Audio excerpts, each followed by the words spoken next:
bien-aimés, que nous devons faire partie de cette génération. Nous allons reprendre un peu les chants et prêtons attention aux paroles.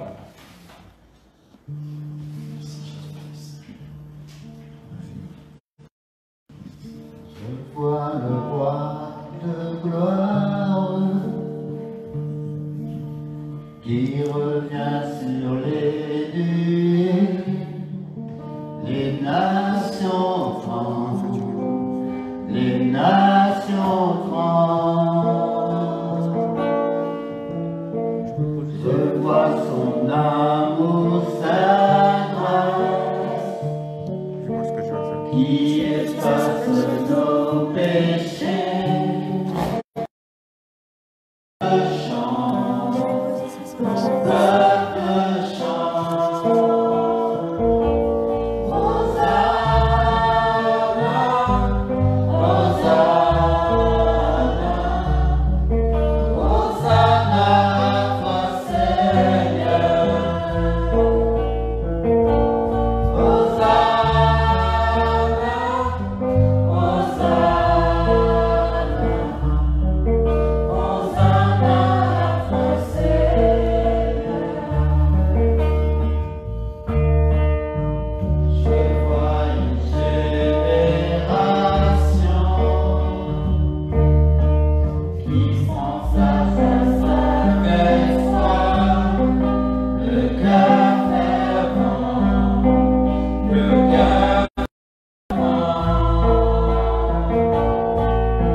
De faire partie de cette génération qui se lève pour que le réveil arrive. Amen. Amen. Il nous appartient, bien-aimés, d'attiser ce réveil par la prière. Prions. Oui, Seigneur, nous voulons simplement te dire merci parce que tu es l'auteur de tout ce qui est bon. Et ce matin, Seigneur, nos cœurs, notre âme a besoin, Seigneur, que tu le visites, que tu lui apportes quelque chose de vitalisant, Seigneur, pour elle. Père, nous te prions, Saint-Esprit, que tu permettes à ta parole de nous faire du bien, de nous amener à grandir, Seigneur, t'accompagner, de nous amener, Seigneur, à améliorer notre marche, que tu amènes ta parole, Seigneur, à nous préparer, Seigneur, à être cette génération qui prend sa place dans l'œuvre, qui prend sa place dans la mission, mais qui prie pour que le réveil arrive. Merci, Seigneur Jésus-Christ, parce que c'est toi qui parles au cœur. Parle, Seigneur, pour la gloire de ton nom. Amen. Amen.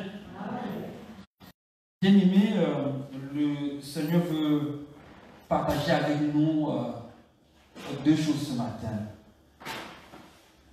La première, c'est que nous sommes un corps et qu'il est de notre devoir en tant que corps de nous soutenir.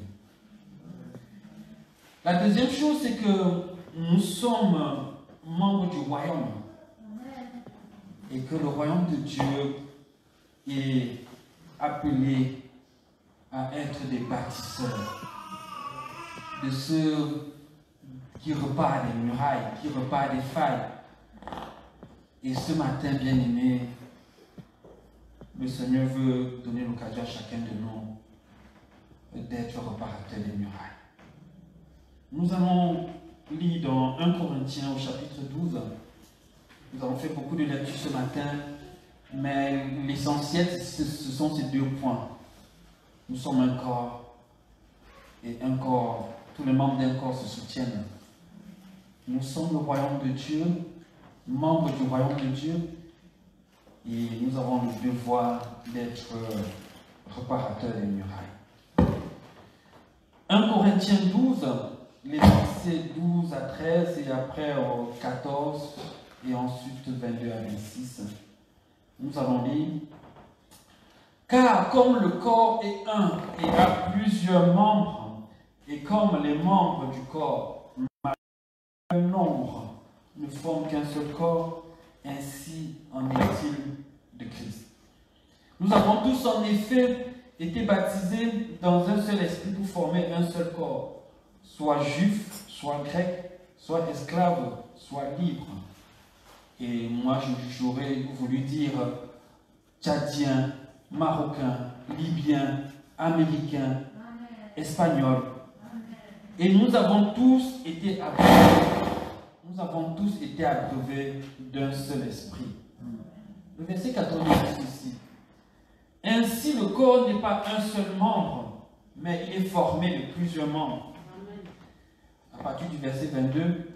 Mais bien plus, les membres du corps qui paraissent être les plus faibles sont nécessaires.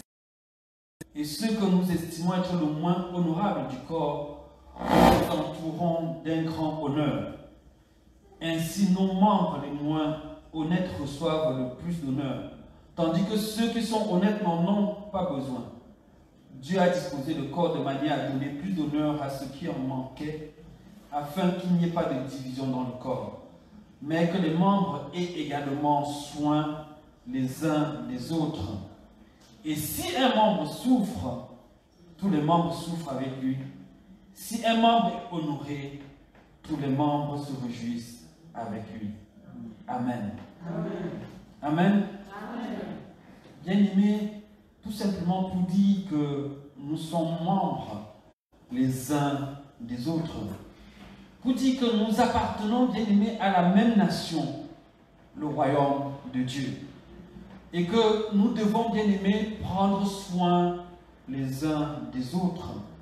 Nous devons nous administrer les soins les uns les autres. Autrement dit, nous avons le devoir d'être attentionnés les uns vis-à-vis des autres. Prendre soin les uns des autres, c'est aussi prier les uns. Bien-aimé, c'est savoir qu'un frère, lorsqu'il est en difficulté, peut compter sur toi. C'est savoir qu'une sœur, lorsqu'elle a des problèmes, peut compter sur toi. Parce que tu es prêt à intercéder. Tu es prêt à prier pour lui, à agir directement en sa faveur. Jésus-Christ est notre exemple parfait. Et lui, il nous a montré comment faire. Dans Luc, au chapitre 22, nous avons lu les 2 versets 31 et 32. La parole de Dieu nous dit ceci. Le Seigneur, Simon, Simon, Satan vous a réclamé pour vous cribler comme le froment. Mais j'ai prié pour toi, afin que ta foi ne défaille point. Et toi, quand tu seras revenu, ou bien quand tu seras converti, affermis tes frères. Amen. Amen. Les disciples, Satan avait réclamé les disciples pour les cribler, nous dit la parole de Dieu. Et Jésus-Christ dit qu'il a prié pour que la foi ne vienne pas à manquer à Simon. Voilà, nous pouvons déduire que certainement les disciples étaient en difficulté, qu'ils en soient conscients. Ils avaient besoin d'être sûrs. Le maître le savait. Peut-être que cet état de difficulté était lié soit à leur conduite, peut-être qu'il y avait une faille, on peut le dire, qui a permis à Satan d'avoir droit sur eux, de manière à les réclamer, de façon à chercher à accéder à leur vie. Satan vous a réclamé pour vous cribler comme le froment de la parole de Dieu. Bien aimé, la parole ne précise pas, la Bible ne précise pas explicitement les mots dont Satan pouvait les accabler. Mais nous pouvons comprendre aisément que entre les mains du Satan, on ne s'attend pas à bénéficier d'un bon traitement. Ça pouvait être des maladies, ça pouvait être un désespoir, des troubles psychologiques, la dépression, ça pouvait être un sentiment d'échec, ça pouvait être une mort spirituelle et même une mort physique. Mais la parole de Dieu nous dit, Jésus dit, j'ai prié pour que la foi ne vienne pas à manquer à Simon. Et à Simon à son tour de prendre le relais et de soutenir les autres. Bien-aimés, dans ce récit, l'apôtre Paul nous rappelle un principe du royaume de Dieu. Le principe de la solidarité. Et j'irai plus loin en disant le principe de la compassion. Nous devons compassion. Nous devons exercer la compassion. La compassion qui veut dire souffrir ensemble. Parce que la parole de Dieu nous recommande dans Hébreux 13, au verset 3, que nous devons nous souvenir des prisonniers comme si nous étions prisonniers avec eux. Que nous devons nous souvenir de ceux qui sont maltraités comme ayant aussi un corps qui peut être maltraité. Le principe bien aimé de la compassion. On souffre avec le frère, on souffre avec la sœur qui est en difficulté. Alléluia. Et dans Romains, au chapitre 12, la parole de Dieu nous renforce ce principe en disant « Réjouissez-vous avec ceux qui se réjouissent et pleurez avec ceux qui pleurent. » Waouh. Le principe de la compassion.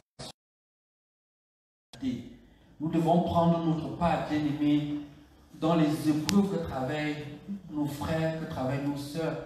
Nous devons prendre part dans les difficultés qui sont les leurs. Parce que nous sommes membres d'un corps. Je ne sais pas quelle est ton attitude. Quelle est mon attitude quand je vois un bien-aimé dans la difficulté?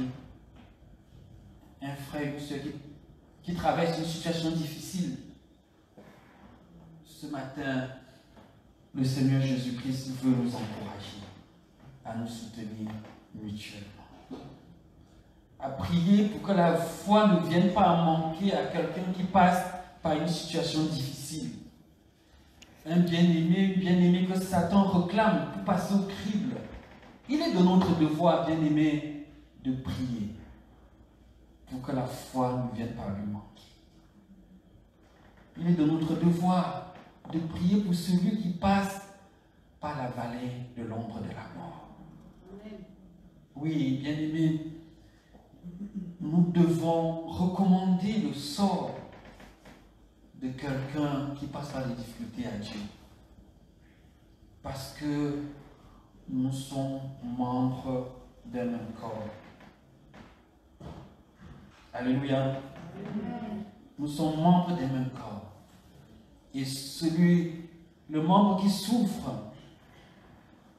doit interpeller, doit susciter la solidarité ou la compassion de tous les autres membres du corps. Oui, entre nous, nous devons la compassion. Et bien aimé, avec Christ, tout va bien. Quand on est ensemble, on prie, tout va bien. Et parfois, nous pouvons avoir la tentation de nous comporter comme Jacques, Jean et Jacques.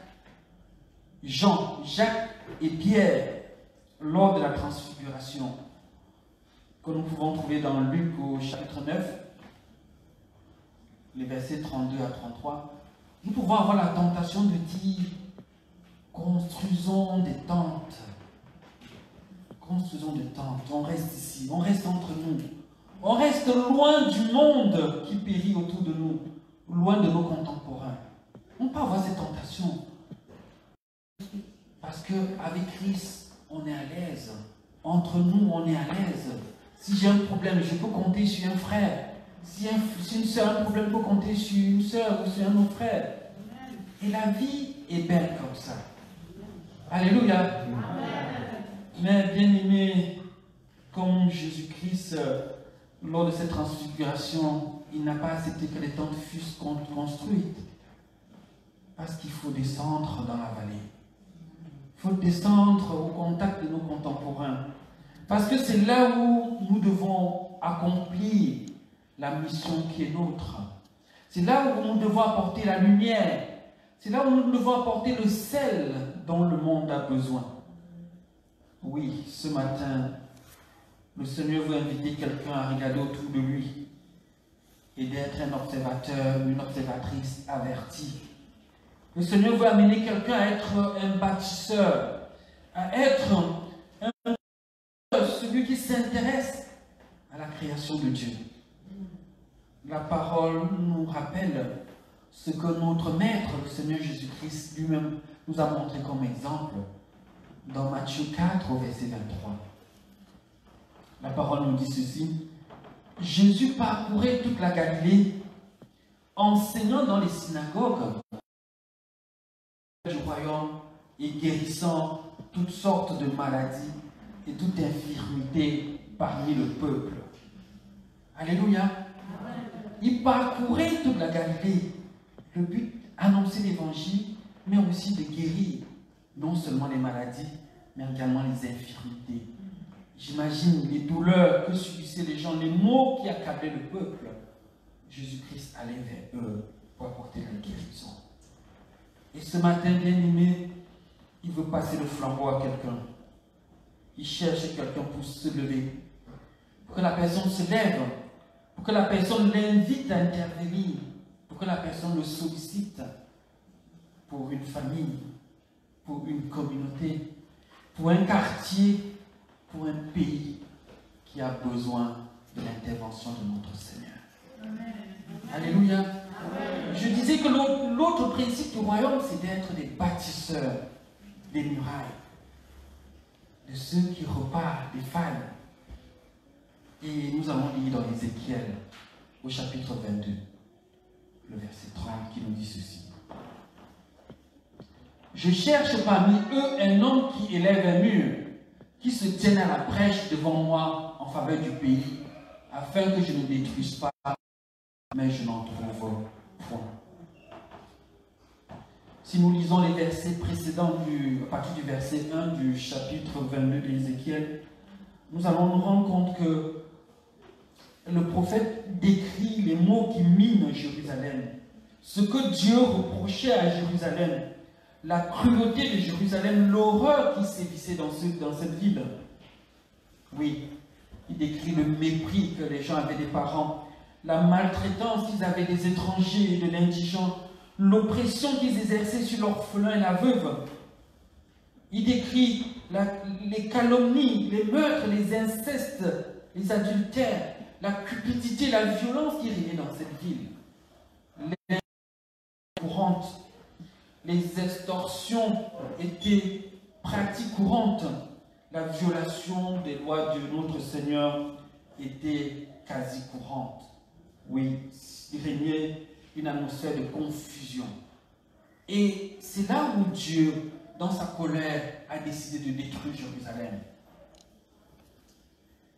Et il dit au verset 30 qu'il cherche parmi le peuple un homme qui se lève, qui prie. Bien-aimés, si nous observons bien ces horreurs qui étaient reprochées à Jérusalem, sont les mêmes que nous observons aujourd'hui autour de nous. Ces horreurs qui étaient reprochées à Jérusalem sont les mêmes que notre société produit aujourd'hui. Oui, dans notre monde décivilisé, ces faits, nous les rencontrons couramment. Au moins, nous les entendons via les médias pour d'autres. Et ce matin, je veux inviter quelqu'un à être bâtisseur des murailles, à se lever pour notre société qui périt. Le Seigneur veut inviter quelqu'un à se lever, qui intercède, à se mettre à la brèche pour que le Seigneur agisse. Parce que notre Dieu, il est bon. Son amour n'a pas changé.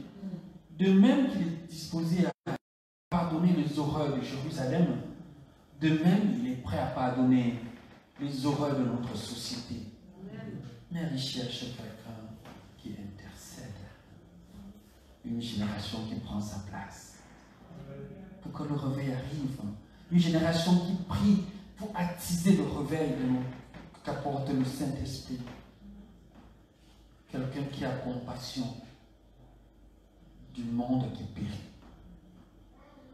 Oui, bien-aimés, la parole de Dieu nous rappelle que nous devons chercher le bien de la captivité. Et dans 1 Timothée au chapitre 2, la parole nous dit, les versets 1 à 3, que nous devons prier pour adresser des prières, des supplications, des requêtes, des actions de grâce pour tous les hommes. Pour tous les hommes. Alléluia.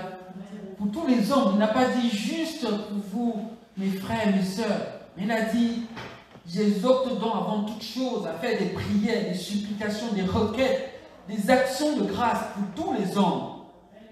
Et il continue en disant, pour les rois et pour tous ceux qui sont élevés en dignité, afin que nous menions une vie paisible et tranquille, en toute piété et honnêteté.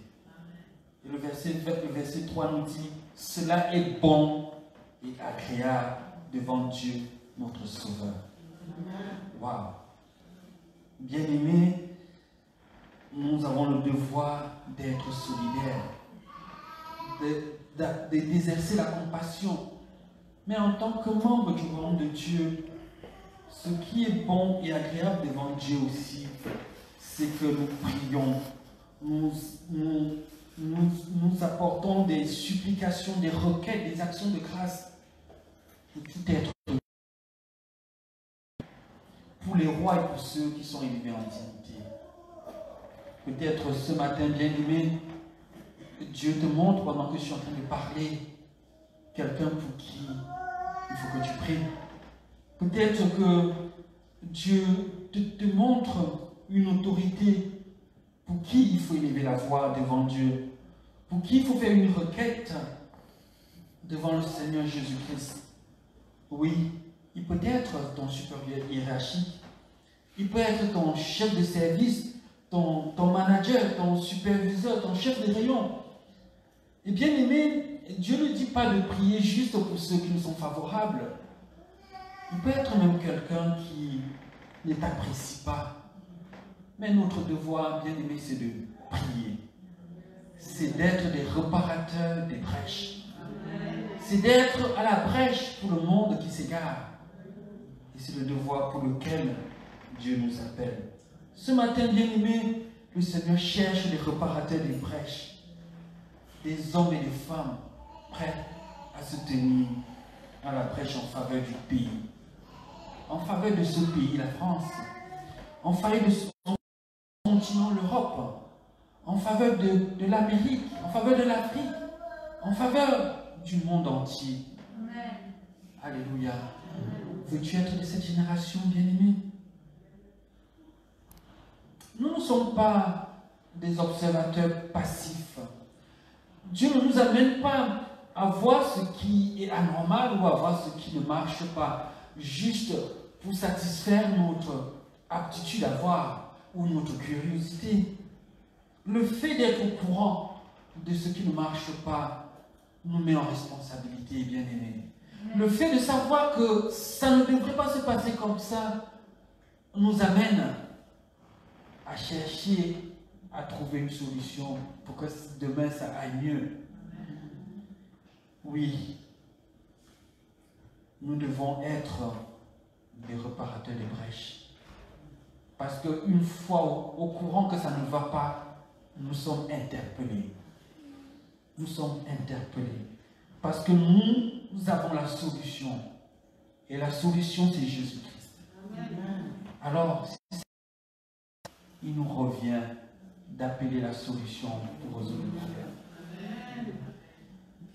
Bien aimé, nous allons regarder dans la parole de Dieu pour voir l'exemple de quelques hommes. Il y en a plusieurs, mais j'en ai pris deux, pour voir comment ils se sont comportés pour être des réparateurs des brèches, pour être des hommes qui se tiennent debout devant le Seigneur pour qu'une situation change. Regardons Abraham. La parole de Dieu nous dit dans Genèse au chapitre 18, Genèse au chapitre 18, le verset 17. Alors l'Éternel dit, cacherai-je à Abraham ce que je vais faire? Waouh! Cacherai-je à Abraham ce que je vais faire? Et nous savons que Jésus-Christ nous dit qu'il nous appelle des amis parce qu'il nous a tout dit. Tout ce qu'il a appris, il nous a dit. Et nous pouvons déduire à partir de cela que Abraham était l'ami de Dieu. Alléluia. Abraham était l'ami de Dieu parce que Dieu ne lui cachait rien.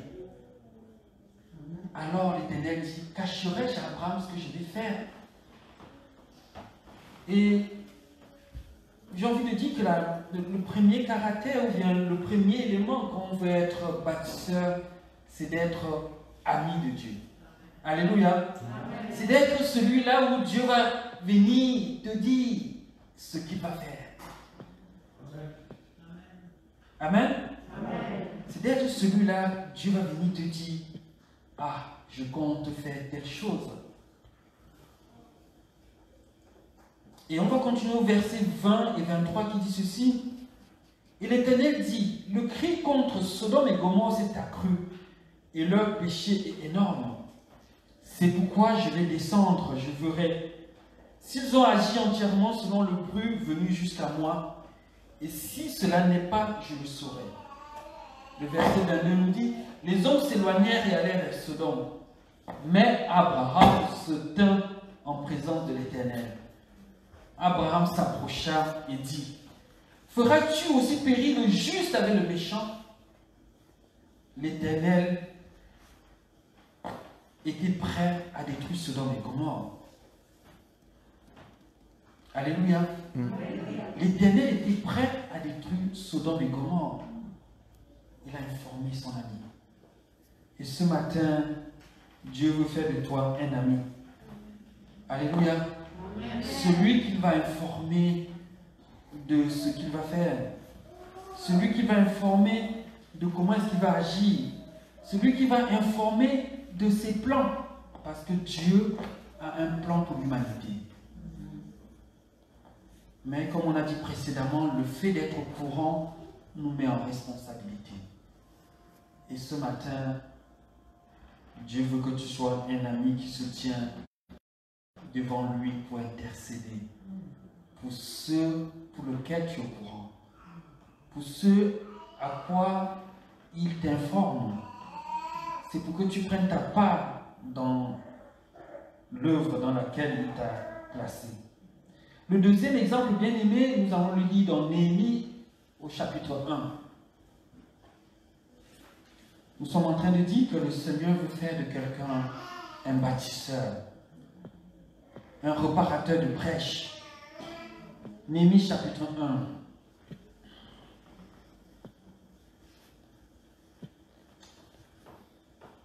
Parole au mois de Kislev, la 20e année, comme j'étais à Suse dans la capitale, Anani, l'un de mes frères et quelques hommes arrivèrent de Juda. Je les questionnais au sujet des Juifs réchappés qui étaient restés de la captivité et au sujet de Jérusalem. Ils me répondirent, ceux qui sont restés de la captivité sont là dans la province, au comble du malheur et de l'opprobre. Les murailles de Jérusalem sont en ruine, Lorsque j'entendis ces choses, je m'assis, je pleurais et je fus plusieurs jours dans la désolation. Je jeûnais et je priais devant le Dieu des cieux.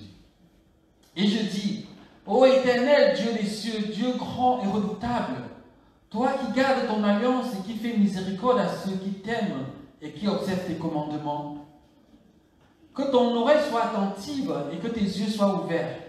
Écoute la prière que ton serviteur t'adresse en ce moment, jour et nuit, pour tes serviteurs, les enfants d'Israël, en confessant les péchés des enfants d'Israël, nos péchés contre toi, car moi et la maison de mon Père, nous avons péché. Nous t'avons offensé et nous n'avons point observé les commandements, les lois et les ordonnances que tu prescrivis à Moïse, ton serviteur. Souviens-toi de cette parole que tu donnas ordre à Moïse, ton serviteur, de prononcer. Lorsque vous pécherez, je vous disperserai parmi les peuples.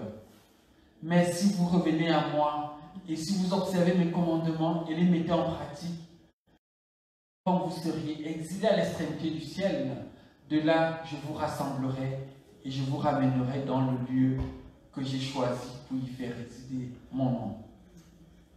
Ils sont tes serviteurs et ton peuple que tu as racheté par ta grande puissance et par ta main forte.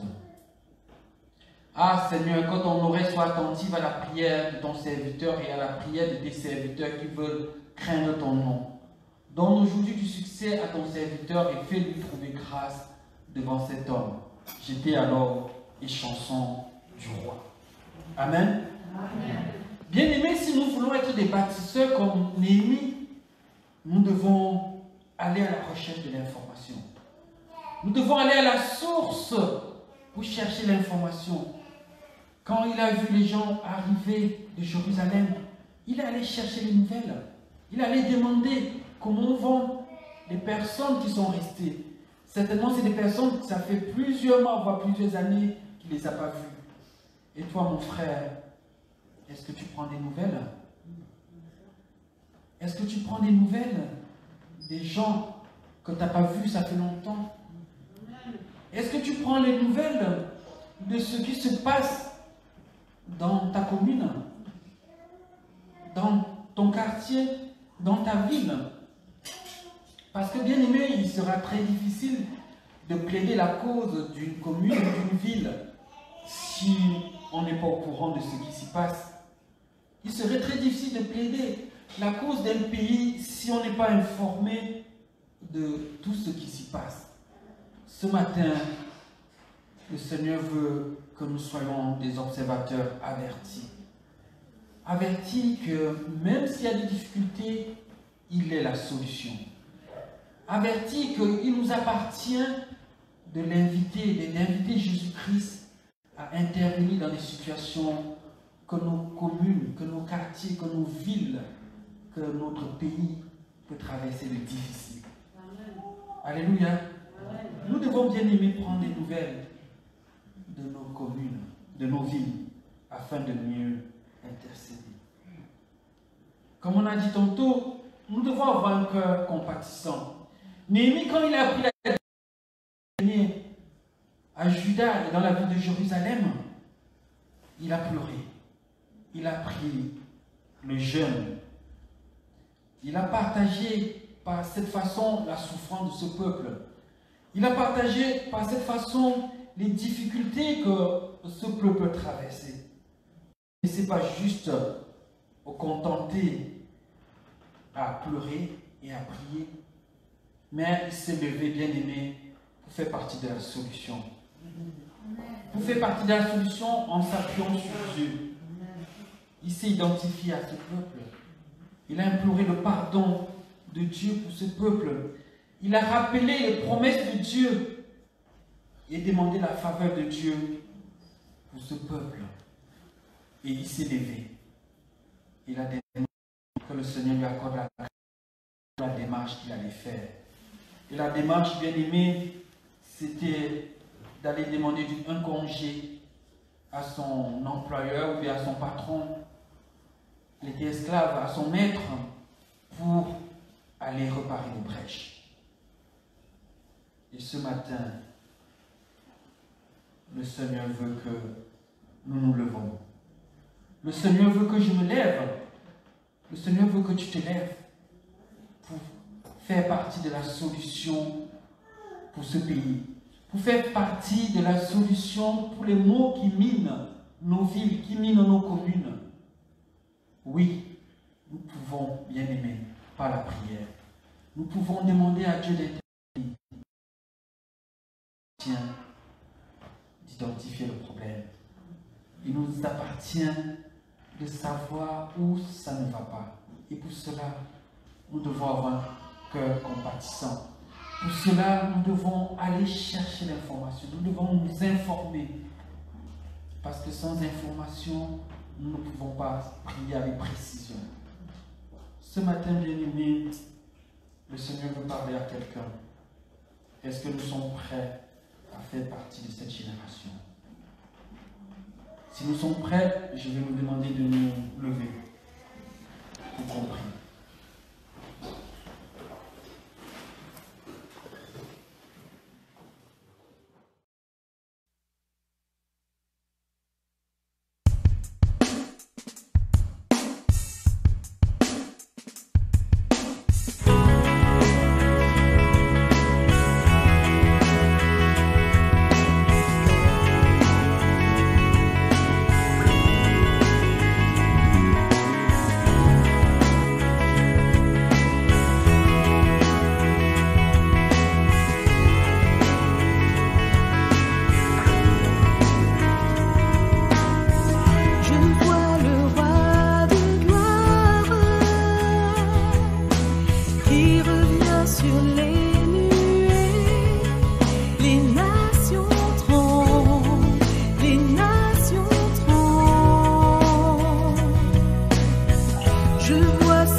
Je vois une